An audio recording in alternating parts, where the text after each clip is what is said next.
Paper फुटी प्रकरणानंतर केंद्रीय शिक्षण मंत्री धर्मेंद्र प्रधान यांनी राजीनामा द्यावा या मागणीकरता कॉकरोच जनता पार्टीनं मोठं आंदोलन उभं केलं। या आंदोलनाला पाठिंबा द्यावा याकरता शिक्षण तज्ज्ञ आणि पर्यावरण कार्यकर्ते सोनम वांगचुक हे बेमुदत उपोषण करत आहेत। आज त्यांच्या उपोषणाचा 18वा दिवस आहे।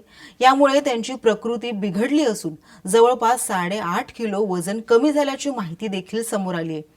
दरम्यान त्यांनी हे उपोषण सोडून त्यांना सक्तीनं अन्न दिलं जावं आणि वैद्यकीय मदत पुरवण्याबाबत न्यायालयानं आता हस्तक्षेप करावा अशी मागणी करण्यात आली आहे। यासाठी दिल्ली हायकोर्टात याचिका देखील दाखल करण्यात आली आहे। या याचिकेत नेमकं काय म्हटलंय, सोनम वांगचुक यांना देशभरातून काय भावनिक आव्हान केलं गेलं आहे, याबद्दल सविस्तर या व्हिडिओच्या माध्यमातून जाणून घेऊयात। नमस्कार, मी प्रेसिता आणि आपण पाहताय लोकसत्ता लाईव्ह। गेल्या 17 दिवसांपासून दिल्लीतील जंतर मंतर या ठिकाणी कॉकरोच जनता पार्टीचं आंदोलन सुरू आहे। सीजेपीचे अभिजित दिपके यांच्या नेतृत्वाखाली हे आंदोलन सुरू झालं। मग सोनम वांगचुक या आंदोलनात जोडले गेले आणि त्यांनी थेट उपोषणाचं हत्यार उपसलं। या उपोषणाला आज 18 दिवस झालेत, परंतु अजूनही सरकारकडून त्यांची दखल घेतली गेली नाहीये।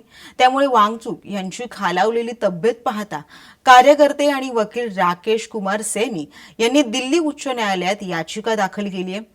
या जनहित याचिकेत नमूद करण्यात आलं आहे की वांगचुक यांनी उपोषण जर असंच सुरू ठेवल्यास पुढील 2 दिवसात त्यांचा जीव जाऊ शकतो। केंद्र आणि दिल्ली सरकारला वांगचुक यांना रुग्णालयात नेऊन सक्तीनं अन्न दिलं जावं असे निर्देश द्यावे अशी मागणी या याचिकेत करण्यात आली आहे।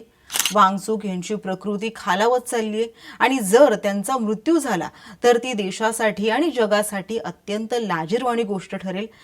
त्यांना रुग्णालयात नेऊन मानवी शरीराला जिवंत राहण्यासाठी आवश्यक असलेले पौष्टिक घटक, जीवनसत्व हे लिक्विड डाएट आहाराच्या माध्यमातून सक्तीने देणं ही एक सोपी गोष्ट आहे जी केली पाहिजे असंही या याचिकेत म्हटलं गेलंय।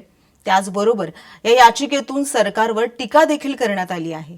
सरकार वांगचुक यांच्याशी एखाद्या कुख्यात गुन्हेगारासारखं, दहशतवाद्यासारखं किंवा देशद्रोहासारखं वागत असल्याचा आरोप देखील या याचिकेतून करण्यात आलाय। उपोषणामुळे सोनम वांगचुक यांचं वजन सुमारे 8.5 किलो कमी झालं असून त्यांचा ब्लड प्रेशरही लो झालाय। वांगचुक यांच्या या आंदोलनाला राजकीय नेते मंडळींपासून कलाकारांपर्यंत अनेकांचा मोठा पाठिंबा मिळालाय। वांगचुक यांनी हे आंदोलन थांबवावं, या देशाला तुमची गरज आहे अशी विनंती त्यांना केली जाते।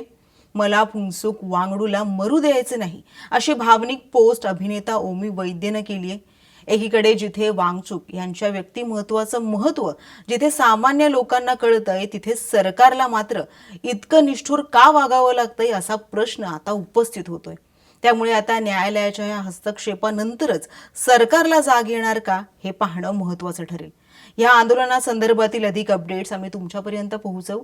त्यासाठी लोकसत्ताच्या YouTube चॅनलला सबस्क्राईब करा आणि पाहत रहा लोकसत्ता लाईव्ह।